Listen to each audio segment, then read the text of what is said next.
Welcome to Taiwan Talks. I'm Albert Cho. The U.S. presidential election has drawn global attention, while the Indo-Pacific region remains tense, according to NHK and the Associated Press. Just hours before voting began in the U.S., North Korea launched 7 missiles into the Sea of Japan. The following day, Japan's defense minister boarded a South Korean amphibious assault ship for the first time, strengthening Japan-South Korea cooperation to counter North Korean threats. Joining us today are Yan Zhenshen, National Zhengzhi University Professor of Political Science, and William Volke, Western Pacific Fellowship Project Executive Director. A very warm welcome to both on the show. Thank you. According to reports from PDS, North Korea launched ballistic missiles twice within 5 days before the U.S. election, which are October 31st and November 5th, totaling 13 missiles launches this year. What is the reason behind North Korea's action? The first question goes to Professor Yan. Okay, I think, first of all, Kim Jong Un always remind people that his presence, should not be ignored. Whenever you're paying attention to U.S. election, he just wants to know that, he's there. But also, I think the most important thing is, since he has already, decided to send forces to Russia, I think this is one way to say, if you condemn me by sending forces to Russia and then on the way to Ukraine, then I'm going to do something, this is my own decision that, international community, especially United States, Japan, or South Korea, not your business. That's my thing. So I think this is just a warning to the regional countries that might be against North Korea's actions. Dr. Volke, whenever an authoritarian country like North Korea has an internal need, for example, famine or any kind of material need from the outside, leaders like Kim Jong Un tends to do things like that. And what's your comment on this? Of course, that's one common thing that happens in authoritarian governments looking externally to avoid internal issues, internal dissent. I think the 13 missiles, I think Kim Jong Un's reaction had 3 or 4 different reasons. The least important probably is to test their technology. But another reason is to demonstrate deterrence, to demonstrate that they can deter themselves, they can deter others, South Korea, Japan, America, from them. But I think Dr. Yen is correct. A lot of it has to do with performance. He's trying to be a showman. He's trying to put himself into the picture. And that suggests a certain lack of unpredictability. And the new president, Donald Trump, when he is in office, what's your suggestion or speculation about his possible solution to this type of behavior, trying to rock the boat? I mean, still, Dr. Volke. Well, Trump had this, they called it a bromance with Kim Jong Un. The suggestion, it's hard to make a suggestion to Trump. I think it's highly likely that he will try to do something dramatic because Trump is a showman, right. And doing something with North Korea is likely to be a dramatic gesture. I think at the time they were talking about the Nobel Peace Prize for him. Right. So I suspect that Trump is likely to try to do something to demonstrate that the problem with North Korea can be changed. Of course, the problem with what he did in the past was that he blew up the existing arrangements without really putting anything in their place. And that created a certain amount of unpredictability. Professor Yan?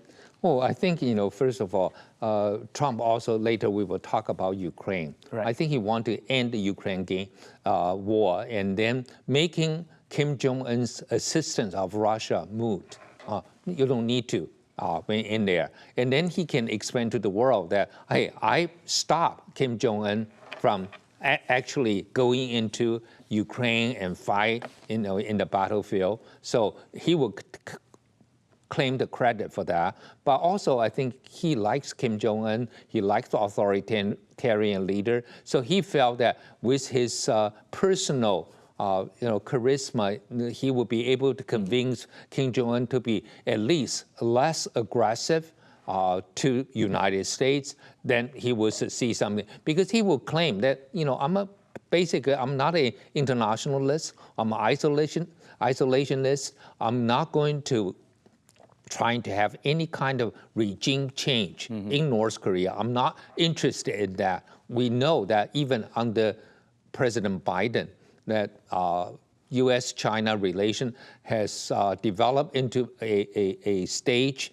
that U.S. said, we're not going to try to change Chinese political system. What Kim Jong Un, with all his nuclear weapons, I think he is not trying to attack. My personal view is he's just trying to deter, okay? And then if outside countries say, we're not interested in trying to topple your regime, trying to have a regime change, he's perfectly fine just to continue to maintain that kind of nuclear deterrence, but not being aggressive against its neighbors. Okay, according to Yonhap News, in response to North Korea's threats, the South Korean military launched a Hyunmoo short-range surface-to-surface missile into the West Sea, so-called Yellow Sea, on November 7th, demonstrating its capability of precise strikes. President Yoon Suk-yeol further stated that given Pyongyang's deployment of troops to Russia, Seoul may consider directly supplying weapons to Ukraine, marking a shift from its previous stance of not arming nations at the wars. Has South Korea begun actively preparing for conflict? Dr. Volky? I think the important word there is actively. Of course, it's been a conflict situation for 70 years. The difference is that the world order has changed. And the relationship between major countries has changed, with China-American relationship, with Russia invading Ukraine. I think South Korea is indeed more active in preparing for its defense and is more alert to the risk. But to suggest that it did not go, however, from a position of being unalert to a position of being alert. It's simply a kind of an escalation of their concern with what might happen with North Korea. And Professor Yan? Well, I think personally he's just trying to show his fellow countrymen, as well as Japan and the U.S., we are not going to allow North Korea just to be, in the future, maybe bullying us by showing us they can, have a military engagement elsewhere, and then using that as a preparation for attacking or insulting the South Korea. So they're going to put up the ante themselves, saying, well, we're going to support Ukraine. But I think the big question is here. North Korea and Russia, they do have military arrangement that, it is natural for them to help to send troops to Russia and then go to Ukraine.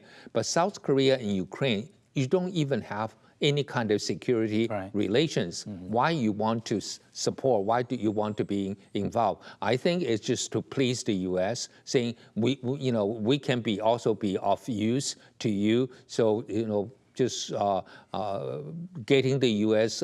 attention that this is a reliable ally. We try to help you here somewhat, and then in the future, if there's something happen in the Korean Peninsula, please don't forget us. Right. I think Kim Jong Un, his decision to send troops to, get involved in the Ukrainian war makes the whole Korea Peninsula issue more complicated than, it was before. So let's see what's going to happen. Actually, my next question is about this. The Associated Press recently reported that a South Korean naval training fleet led by one of its largest warships called Merado, LPH-6112 arrived in Japan. During the visit, Japan's defense minister boarded the South Korean warship, marking a historic first. If Japan and South Korea strengthen their cooperation, what kind of deterrent effect could they have in the Indo-Pacific region? Well, in the Indo-Pacific region, the Biden administration has had a strong impact in trying to shore up the security arrangements with the Quad, India, Australia, Japan, and the United States. And this shoring up of relations between what have often been contentious between Korea and Japan, this shoring up relations between the two is an important step forward in creating a kind of more unified approach to security in the Indo-Pacific region. It's important to note that it has some implications for Taiwan. Okay. Because it may mean that Taiwan, on the one hand, is more useful. Taiwan has more to do with security relationships. Back in the end of World War II, General MacArthur said Taiwan is an unsinkable aircraft carrier off the coast of Taiwan. On the other hand, it may mean that Taiwan is more expendable, that Taiwan could be traded for security. And that's something that we really don't know, and we'll really have to wait and see.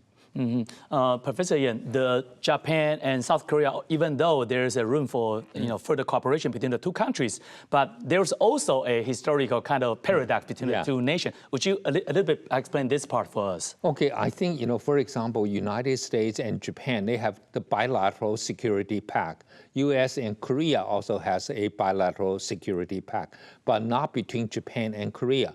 Washington, D.C. has always wanted to have three countries together, a little bit like Australia, New Zealand, and United States, right?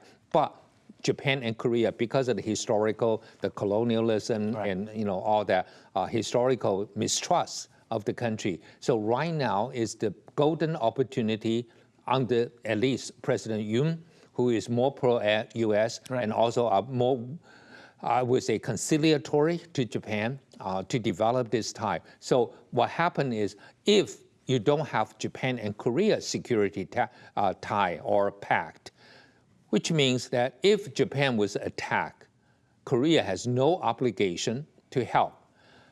U.S. might have obligation to help Japan, but if in helping Japan, U.S. is being attacked, then Japan will help. Korea will help. Korea will help. But if U.S. is not militarily being attacked, then only Japan being attacked, then U.S., Korea doesn't have to do anything. So U.S. would like to see a trilateral type of relations, or at least you two have a bilateral one, okay?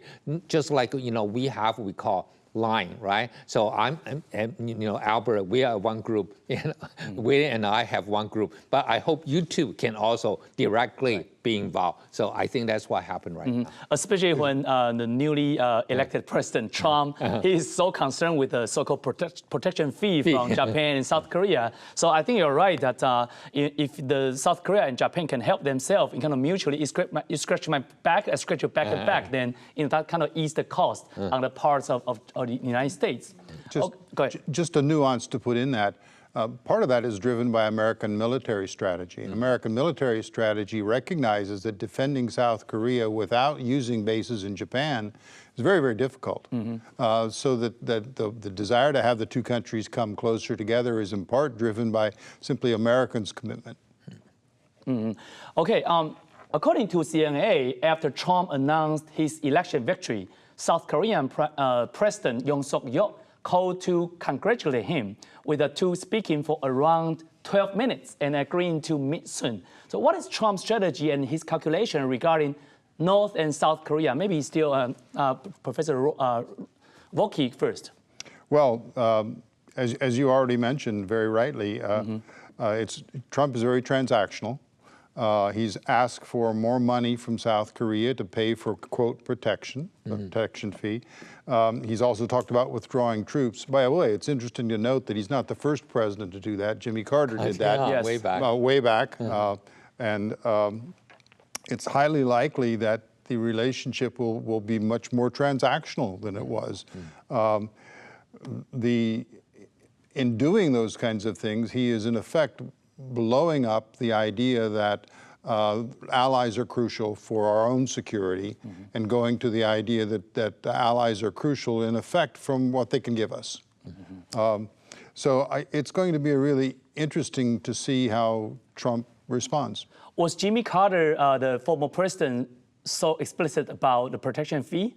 No, not the protection fee. Okay, not to this extent, right? No. Okay, also Trump previously said, I got along very well with Kim Jong Un, and it's good to get along with someone who has a lot of nuclear weapons, signaling goodwill toward Kim. So how might U.S.-South Korea relations evolve in the future, Professor Yan? Well, someone suggests that maybe South Korea should have nuclear weapon as a deterrence as well. But I think what Donald Trump simply is an isolationist. He doesn't want to get U.S. troops involved in any kind of regional conflict that is not directly, an attack of the U.S., right? Just like, if U.S. is being attacked, like September 11, or like, the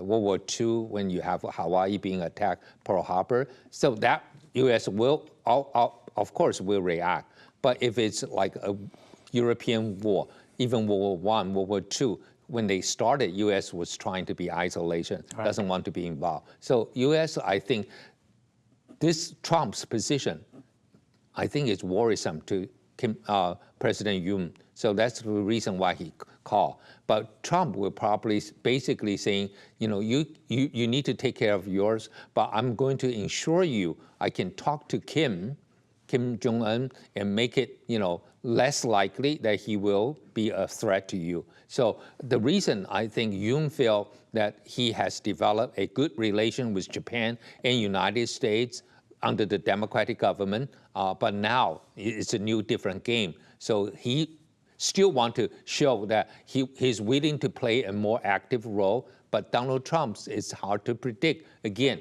Donald Trump, he claimed that his strength is in his, unpredictability, that people don't know what he's going to do next. That makes him a very difficult leader to negotiate with. And then even for Kim Jong Un, I think Donald Trump is not that easy. So he will probably convince President Yoon saying, you need to pay your part, and I'm going to take care of Kim Jong Un for you. Mm-hmm. I think the position of South Korea is somewhat, close to Taiwan's. Both countries, Taiwan and South Korea, we look up to the United States and, would like to have more protection, military, so to speak, from the United States. But on the other hand, because Trump got elected, so the whole game, the rule, the logic, has drastically changed. So, Dr. Volke, so what's your suggestion to Taiwan, by the way, in this scenario? Well, Taiwan should continue its policy of trying to be as friendly as possible with both Korea and Japan. It's got a good relationship with Japan and a good relationship with the United States, and that's important for Taiwan's long-term security. I think part of the issue here is that Trump seems to believe in what used to be called the great man theory of history, that it's important for leaders to kind of sit down and, as George Bush said, look each other in the eye and take the measure of each other, and that deals can be made there. That's a troubling thing, because deals can be made, but mistakes can also be made. Yeah, true. Okay, the war between Ukraine and Russia has been ongoing for nearly 3 years. Throughout his campaign, Trump consistently criticized the Biden administration's extensive support for Ukraine. Now that Trump is back in office, how might he impact the current Ukraine-Russia situation, Professor Yan? Okay, first of all, I think Donald Trump has already mentioned that he is not going to continue this kind of support, military or economic support to Ukraine, because he felt that, if you continue to support, and then Zelenskyy probably would never give up, we're not willing to go to the negotiation table, and he wants, to end the conflict there. So he will use this as a bargaining chip, saying, hey, you have to go to the negotiation table because I'm not going to provide you with weapons anymore, and forcing Zelenskyy to talk to Putin. But at the same time, also get something that, maybe you can join the NATO or consider 20 years later, or European Union years later, maybe when Putin is already, went to see Marx, all right? So that would be not something that he is concerned right now. Putin doesn't want Ukraine to be part of NATO or European Union in his lifetime.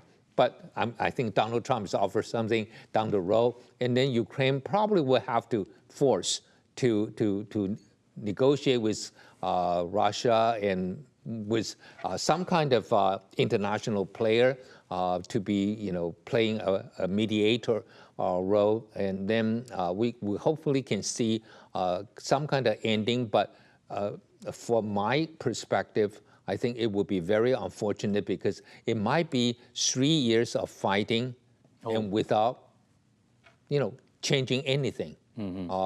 First of all, Zelenskyy always talk about having the territory back, the eastern part of Ukraine, probably, the four oblast, like Luhansk, Donetsk, and Kherson, those probably are gone.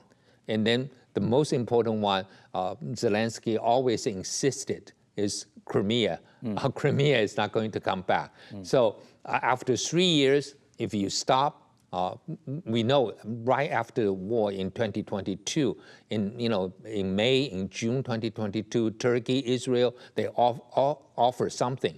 At that time, I think Ukraine might have might not have to concede so much, but now it's even more. Right, Dr. Volky, do you think it's likely for Zelenskyy to accept this kind of compromise, cede its territory? What's your comment on this? The interesting thing here is that it offers the possibility actually of moving to peace because if Trump gives less support to Ukraine, if the European Union is asked to step up, if there's less money, etc., Zelenskyy has a reason for doing what he probably has to do. His public rhetoric and the domestic support for returning all of Ukraine to Ukraine keeps him from saying he will negotiate.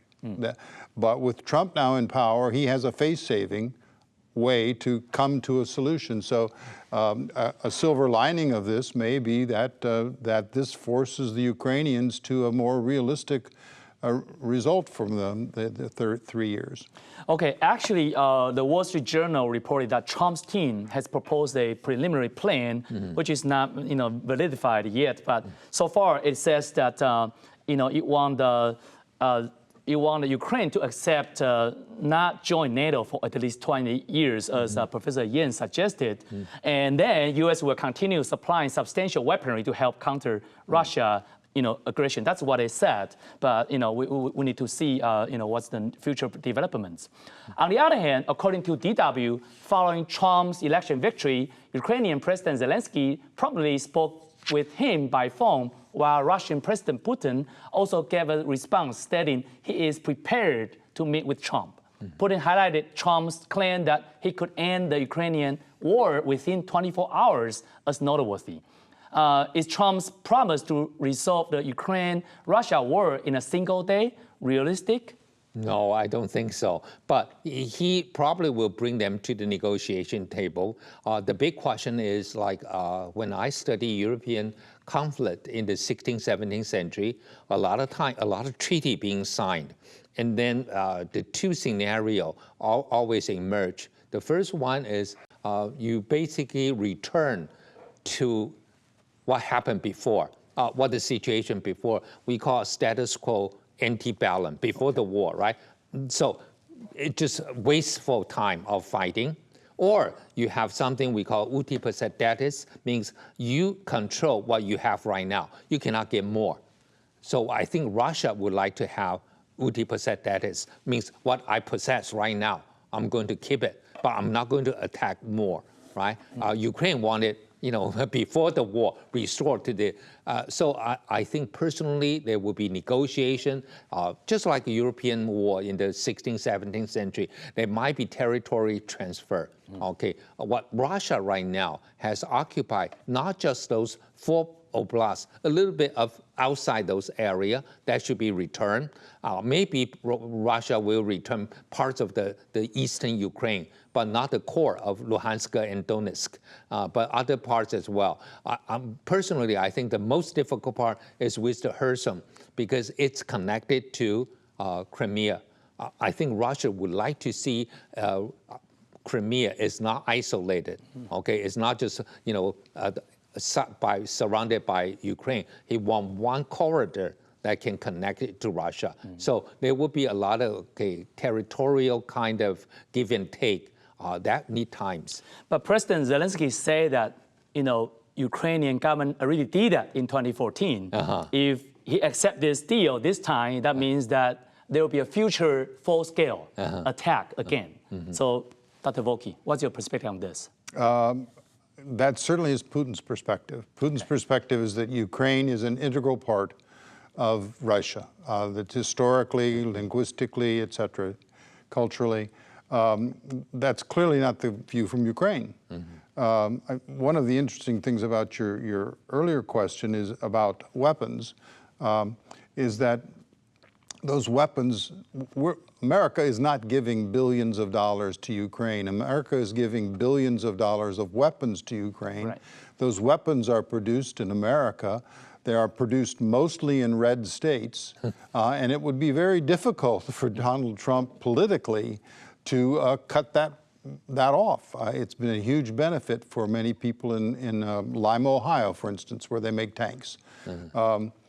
So I think that the likelihood of a settlement is exactly what Dr. Yen suggested. It's a negotiated settlement, and it's going to be one I think that Trump can probably get to with both the threat to Zelenskyy of reducing things and also the threat to Putin of, if you don't agree to negotiate, we're going to increase.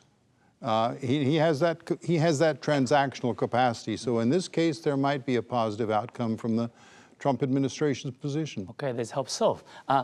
Dr. Volke, Professor Yen, thank you for great insights in the show. You're welcome. Thank you.